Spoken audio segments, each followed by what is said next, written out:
Maharishi Mahesh Yogi. This chapter will be somewhat less biographical in nature. It will be more on the lines of a personal tribute from Balin D. Napper.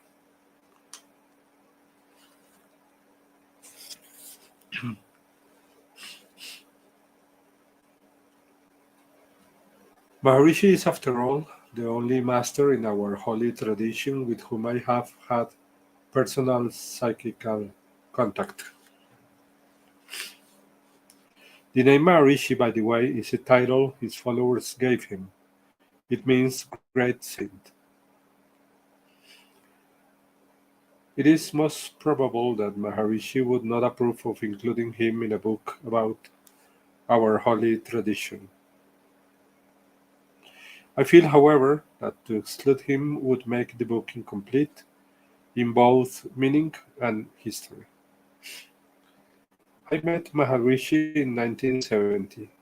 I had been meditating for about a year, and one day I decided to write Maharishi a letter to express my appreciation to him for his sacrifice of breaking away from his chosen reclusive lifestyle to come out into the world and make transcendental meditation available to everyone. For some strange reason, I had never actually paid much attention to the ways my life had changed since becoming a meditator. As I wrote the letter, I started to list the changes. The letter grew longer and longer, and I became more and more aware of the miracle that had taken place within me. There really isn't a strong cause effect relationship with meditation. It is easy to fail to notice the changes, or at least it is easy to fail to credit meditation as the cause of them. As my letter grew in length, I began to see more clearly the incredible value of the technique I had been given. I started to wonder about all the people in the world who were getting the same benefits as I, and how much good this man from India had caused in the world. A letter of thanks was simply not good enough. I called my initiator and told her the story. I told her that I felt something more than a letter was called for. I asked if he accepted donations. The answer was yes, but he probably wouldn't even be aware of it because others handle the business of running the movement financially. If you really want to thank him, she said, become an initiator because what he wants is to spread meditation to as many people as soon as possible. There were a lot of reasons why I couldn't become an initiator. I had a responsible job that I just couldn't walk away from, and besides, I couldn't afford it financially. My initiator just said, take it one step at a time and see if nature supports you or not. I approached my district manager with the possibility of a 4 month leave of absence. When he asked what for, I did the best job I could of explaining the value of meditation, but I know it sounded crazy to him. He looked at me as if I had lost my mind. Do you expect to make a good living at this? He asked. Oh no, I said. Initiators don't make any money teaching meditation. They just donate their time and efforts for free. At the time this was true, but today is not it is not, unfortunately. Well, do you want to come back to this job then? Yes, that's why I'm asking for a leave of absence. Well, this company, part of the Bell system, has never granted a leave of absence for any reason or other than maternity, and they are usually not for that long. I can't do it. I don't have the authority to grant you a leave for that long. I will have to send your request up the line. I will let you know. I thanked him and left, knowing that to become an initiator would mean to quit my job and walk away from a promising career I had worked at for several years. Well, that was that. I forgot about it and went on with life. About 3 weeks later, I received a message that the district manager wanted to see me in his office. I went in and he told me I had been granted the first non-maternal leave of absence the company ever authorized. He asked me when I wanted it to start. In shock, I told him I didn't know, but I would get back to him. I thanked him and left. The next major hurdle was the money. I had only asked the bank for one loan in my life. The amount was 300 for the purchase of a car. This was over 35 years ago. The book has been written in the year 1998. My credit rating was not stellar and there was no collateral on the teacher training course. Nothing the bank could repose if I defaulted on the loan. That weekend I traveled to my home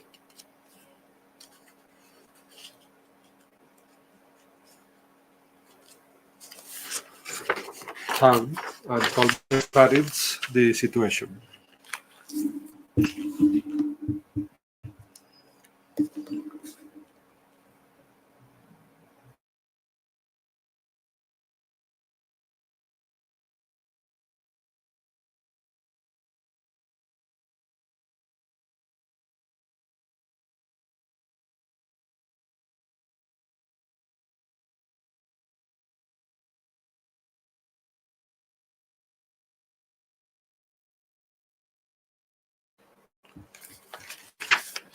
My mother suggested I call the banker I secured my car loan from and see what he said.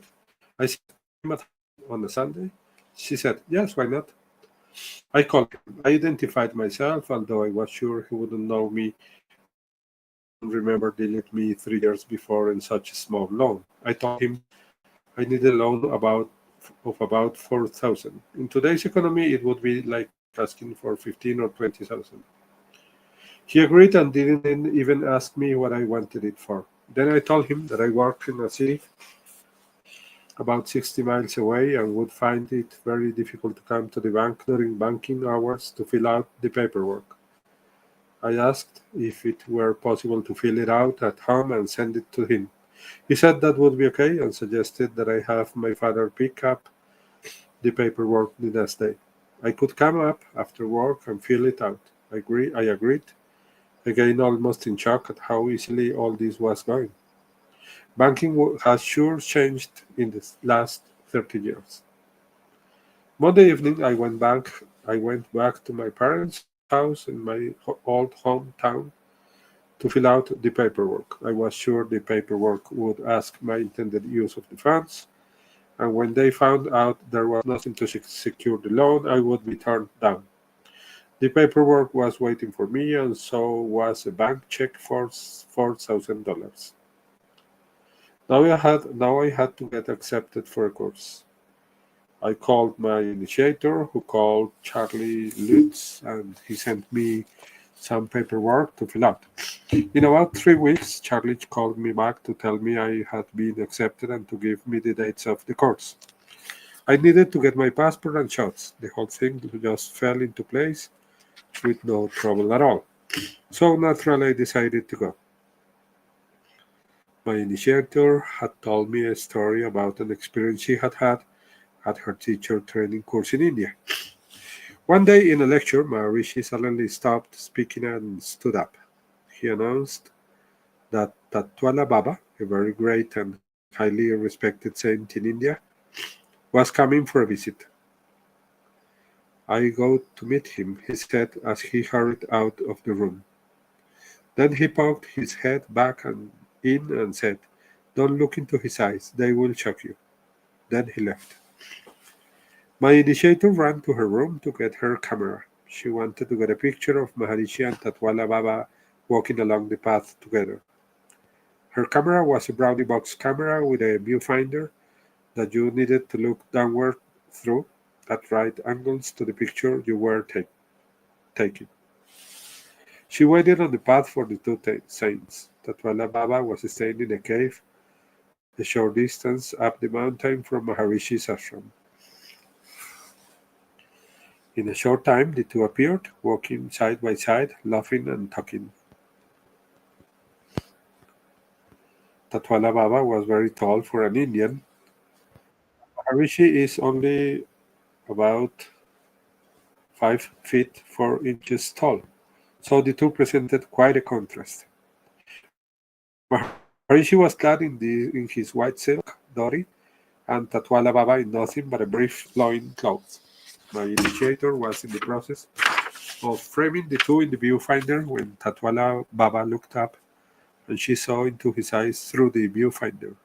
She was so shocked that the two were down the path, around the bend, and out of sight before she realized she hadn't clicked the shutter. I asked her to explain how she felt, but she said she couldn't. I asked her what his eyes looked like, and she would only say, "If you ever saw them, you could never forget them." The whole thing was an intriguing mystery to me. I felt sure that if Tatwala Baba could shock someone like that, Maharishi could do it too. So one thing I looked forward to was looking into Maharishi's eyes.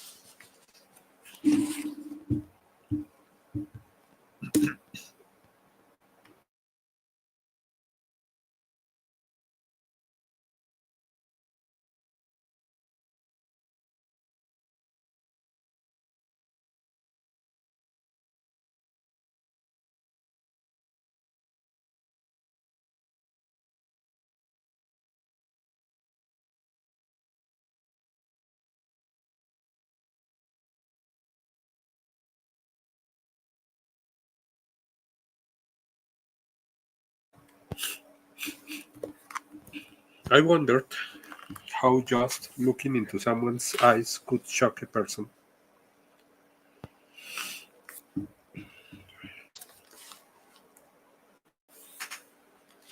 The only explanation that seemed probable was the psychological shock some people have when they see a celebrity.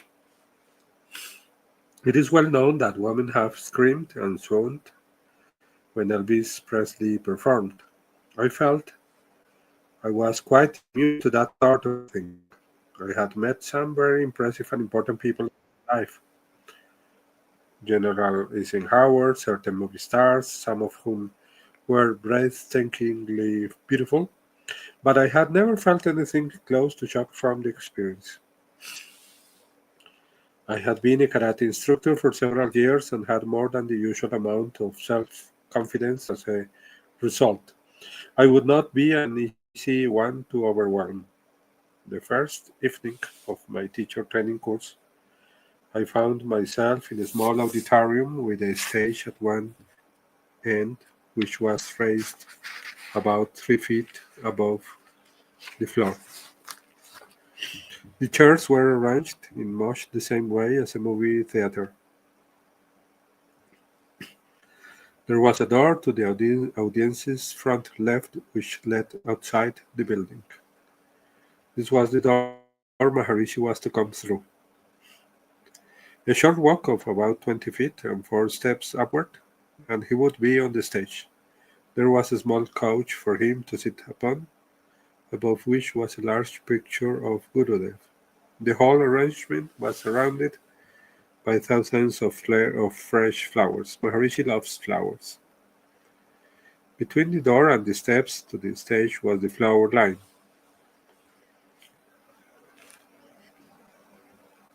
It is formed by people who want to get close to Maharishi. They do so by standing in a line and offering him a flower as he walks past to reach the stage. The flower line seemed to be the best place for me to get a look into his eyes, so the flower line was where I stood with a fresh white carnation. After a long wait, the door finally opened and Maharishi walked in, holding an arm full of flowers and smiling to everyone. He walked very slowly, but he was looking at the ground. As he passed each person, he slowly reached out, accepted their flower, and said, Jai Gurudev. He did not look directly at anyone. He came up to me, gently took my flower, said, Jai Gurudev, to which I mumbled my Jai Gurudev in return. Then he slowly stepped to the next person. I had not been able to see into his eyes.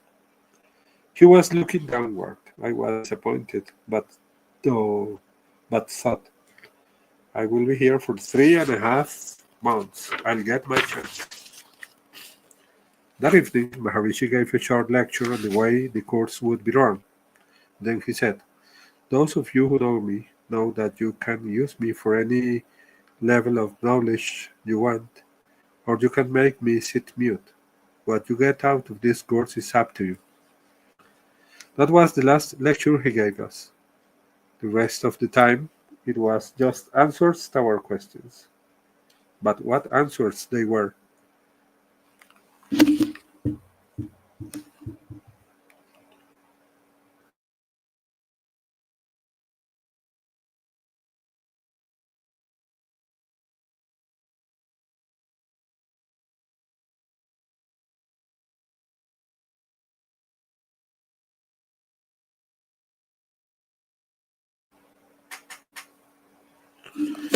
The words greatest wisdom was expressed in a language so simple any grade school kid could understand it. Stories and common experience examples illustrated all the points. How different it was from the lofty, difficult to understand lectures I was used to from college professors who tried to impress others with their learning. I remember the first question. Someone said, Maharishi, is there life on other planets? Not a very spiritual question to ask a holy man, I felt, and what he said next confirmed my appraisal. You will get more out of this course, Maharishi began, if you learn to ask better questions. I was glad I was not being chastised for asking a dumb question. Then he continued, a better question than that would be, is there anything in the universe that is not alive? And the answer is no. A close friend of mine, Margaret Carroll, had told me before going to my course, watch the way Maharishi lives his life. You will learn as much or more by the example of his life and by how he interacts with others as by what he has to say. One of the first things I noticed was the kind and passionate way Maharishi answered all the questions, even the stupid ones. He brought out wisdom for all to enjoy, even when he responded to poor questions. The next morning I was back in the flower line for another chance. When Maharishi came in, he was again walking with his eyes turned downward. He did not look directly at anyone. When he drew close to me, he reached out and slowly accepted my flower, said, Jai Gurudev, and walked on. The thought went through my mind, damn, I didn't get to see into his eyes. He stopped suddenly, as if I had yelled out. Then he did something most unusual. He took a step backward, so he was again standing in front of me. Then he turned around and looked up into my eyes. I looked into his eyes, and for what must have been only a split second, I saw the whole universe looking back at me. Then I was hit with more power than I have ever imagined existing. My nervous system, every nerve, burned brightly, and I was brought to the very edge of my ability to withstand it. I hurriedly turned my face away. When I turned back, he had continued on. I was shocked, to put it very mildly. I realized it was very strange behavior for Maharishi to step backward and look directly at someone and then have that person suddenly turn away. I looked around to see if anyone was looking at me, perhaps wondering what was going on, but all eyes were on the master. I turned to sit down, but I couldn't remember where my assigned seat was. I was a lot like being in a serious automobile accident, only there was no pain. no pain. What was there then? I'll tell you. There was love and happiness. I don't know if anyone can imagine being brought to the verge of total collapse with love and happiness.